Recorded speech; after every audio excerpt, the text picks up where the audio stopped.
Korang pernah tak dengar cerita seram dalam lift? Hari ni aku nak kongsi kisah sebenar Fahmi, seorang pengawal keselamatan yang bertugas waktu malam. Malam tu macam biasa, bangunan pejabat dah sunyi selepas pukul 10. Fahmi tengah buat rondaan bila tiba-tiba dia terdengar bunyi tangisan dari dalam lift. Bunyi tu makin lama makin kuat. Dengan hati yang berdebar, dia melangkah perlahan ke arah lift.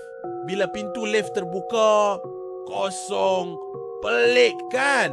Dia terus cek rakaman CCTV tapi tiada seorang pun yang masuk lift dari mana-mana tingkat. Tiba-tiba, telefon dia dapat mesej. Saya terperangkap, tolong saya, nombor tak dikenali. Dan yang peliknya, bila dia nak cek balik, mesej tu dah hilang macam tu je. Sejak malam tu, setiap kali Fahmi lalu depan lift, tangisan misteri tu akan muncul semula. Sampai sekarang, misteri ni masih belum terjawab. Kalau korang nak dengar lebih banyak kisah misteri macam ni, jangan lupa subscribe channel ni dan tekan butang loceng. Jumpa lagi dalam video seterusnya.